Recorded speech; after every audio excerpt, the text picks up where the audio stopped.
के राहटा panchayat ward number 4 में है, जो कल इंटर का रिजल्ट निकलते ही बेटा और बेटी में खुशी की लहर देखने को मिल रहा है।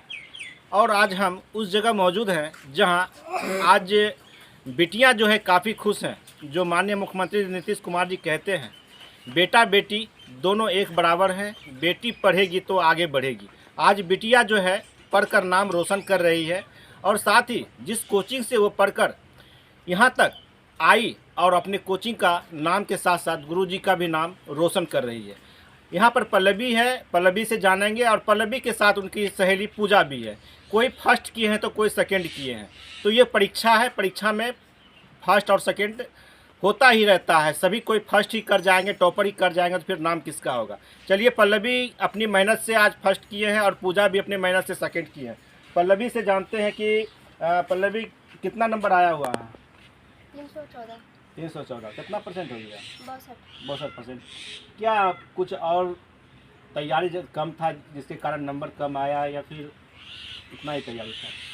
इतना ही तैयारी था और मेहनत करते तो और अच्छा रिजल्ट आता। और अच्छा रिजल्ट आता।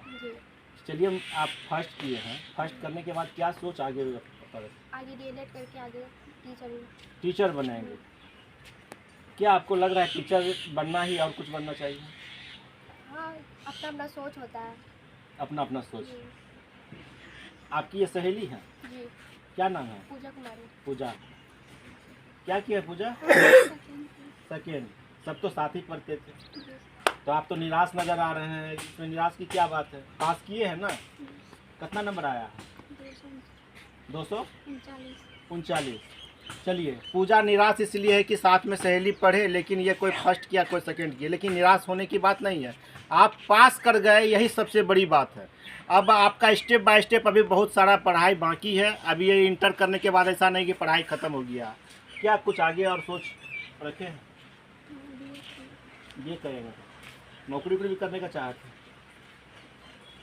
चलिए, पूजा काफ़ी निराश हमें लग रहा है कि ये कह रहे हैं कि आप क्या आगे सिर्फ डीएलएड करना है या कुछ और पढ़ाई भी करना है? पहले एक डीएलएड सोचे है और एक जीएनएम सोचे है, दोनों में होगा तो कुछ एक कर लेंगे।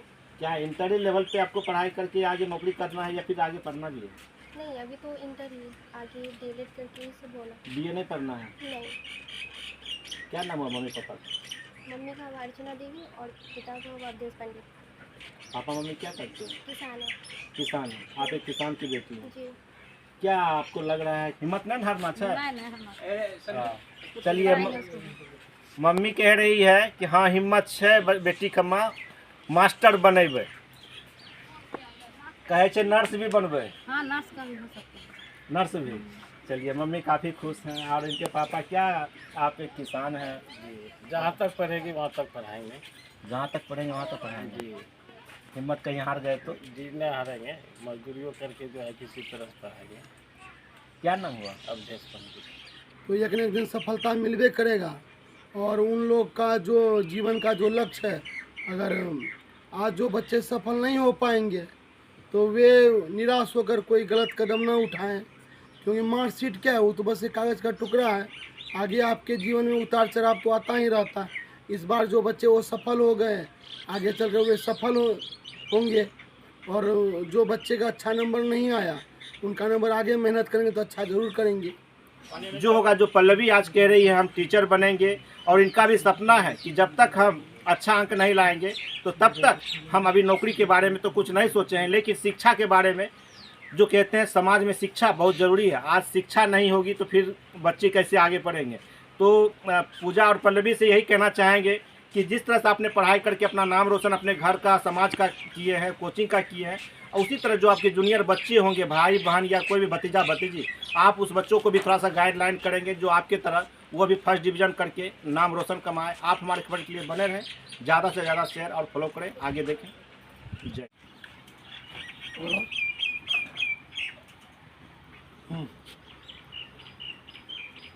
जो है कि भार दोनों माता पिता का उठा रहे हैं। हाँ, मम्मी उठा रही है। मम्मी क्या करती हैं? मजदूरी करके पढ़ा रही है हम लोग। मजदूरी करके पढ़ा रही हैं। क्या आपको लग रहा था कि आज मेरी माँ मजदूरी करके यहाँ पर पढ़ा के आप उसकी बेटी फर्स्ट डिवीज़न कर पाएंगे? लगा तो नहीं था, लेकिन मेहनत किए तब मैं इतना नंबर लाई। कितना घंटा पढ़ते थे? 6-7 घंटा पढ़ते थे 6-7 घंटा। और घर का भी काम हम करते हाँ, थे? सब काम करते थे घर का। सब काम करते थे। बेटी कहती है माँ मजदूरी करती है और घर का सारा काम करके आज पढ़ाई कर बेटी फर्स्ट डिवीजन कर गई है। क्या कुछ सोच है आगे बढ़ने का? हाँ, टीचर बनेंगे आगे। टीचर बनेंगे, यानी शिक्षक बन के आप शिक्षा प्रदान करना चाहते हैं? क्यों, और कुछ पुलिस उलिस नहीं बनना चाहते हैं? बनेंगे, टीचर ही बनना चाहिए। टीचर ही बनना चाहते हैं। पापा का क्या नाम है? नीतीश मोहल्ला। मम्मी का? रूबी देवी। रूबी देवी।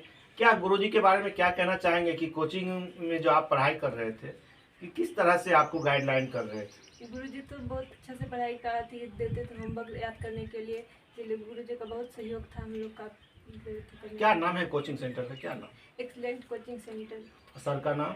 चंदन सर। चंदन सर है। यही जो आप रसगुल्ला देख रहे हैं, अब कुछ देर में मुंह मीठा भी होगा। और जो जिला पार्षद गायत्री देवी जी हैं और जिला पार्षद प्रतिनिधि मनोज कुमार मंडल जी, उनके दरवाजे के सामने जस्ट है। हम जब भी उस रास्ते से गुजरते हैं तो हमें नहीं लगता है कि वहाँ पर बच्चों की शिक्षा नहीं दी जाती है। यानी जब भी आए हैं, दिन हो या शाम हो या सुबह, हर वक्त वहाँ स्टूडेंट भरा ही रहता है। चल पहले तो मिठाई आप खिला दीजिए, उसके बाद हम आपसे कुछ। अब देखिए सर, मिठाई अपने स्टूडेंट को इसलिए खिला रहे हैं, काफ़ी खुशी का माहौल है कि एक गार्जियन भी होते हैं। सर जो होते हैं एक गार्जियन के रूप होते हैं जब बच्चे उनकी बातों को फॉलो करते हैं। आज अगर बच्चे इनकी बातों को फॉलो ना करते तो बच्चे होमवर्क बना के और जो तैयारी किए थे आज वो बच्चे फर्स्ट नहीं कर पाते। क्या चंदन सर क्या कहेंगे कि जिस तरह से अभी इनके घर पे हम आए, काफ़ी गरीब परिवार से बिलोंग कर रहे हैं और कहते हैं कि ना ज़मीन है ना जगह, कैसे ये आपको कोचिंग फी कभी कभी लगता है कि लेट सेट भी पहुंचता होगा, और इनकी माँ का जैसा देख रहे हैं कि सही में मजदूरी करके अपनी बेटी को यहाँ तक लाई? सबसे पहले बहुत बहुत धन्यवाद। निशा जो जब हमारे कोचिंग में पढ़ने के लिए आई तो पढ़ने में बहुत अच्छी थी। आर्थिक स्थिति इसका बहुत कमज़ोर, जिनके पापा बचपन में ही गुजर जाते हैं उनके घर की स्थिति क्या होती है। ये खुद रोज़ कोचिंग नहीं आ पाती थी, बीच बीच में मजदूरी करने के लिए भी चल जाती थी। हम पूछते थे कि रोज़ नहीं आ पाती थी, बोलती थी सर अगर रोज़ आएंगे तो फिर आपका फीस कहाँ से दे पाएंगे। तो बहुत अच्छा पढ़ने में थी और जैसे जैसे हम इसको बताएं वैसे वैसे यह उस नक्शे कदम पर चली, तो उसी का आज परिणाम है कि यह अच्छे नंबर से पास कर पाई और हमारे कोचिंग का नाम के साथ साथ पूरे गांव का नाम रोशन की है। इसके लिए निशा कुमारी को बहुत तहे दिल से हार्दिक बधाई और शुभकामनाएं। चंदन सर अपनी कोचिंग की प्रशंसा इसलिए नहीं किए कि क्योंकि बच्चे को जो होमवर्क दिया जाता था बच्चे तैयारी करते थे, आज उसी तैयारी का परिणाम बच्चों को मिला है। और सर ये भी कहते हैं कि बच्चे को जब से हम पढ़ा रहे हैं, बच्चे यानी निशा जो है अपनी खेती यानी मजदूरी करती थी दूसरे का खेत में जाकर, और वही मजदूरी बोलते थे सर अगर 2-4 दिन हम नहीं आ पाए तो आप ये समझ जाएंगे कि आपका कोचिंग का पैसा हम कहाँ से आपको दे पाएंगे। आप सोच सकते हैं यही वो निशा है। उसको एक बार उससे दिखाएंगे कि यही निशा है, जो निशा की मम्मी है बगल में, जो माँ कहती है बेटी और माँ दोनों मिलकर घर को कैसे चला रही है। 2 बेटी है ना बेटा है, और पापा इनके बचपन में ही गुजर गए हैं। अब इस बेटी को भगवान से प्रार्थना यही करते हैं समाज से भी कि इस बेटी को उस मुकाम पे दे जो कहते हैं बेटी दूसरे के खेत में जाके मजदूरी करती थी, मजदूरी कर अपना घर चलाती थी और घर चला के अपना पढ़ाई कर कर आज जो है वो आर्ट्स में फर्स्ट डिवीज़न की है।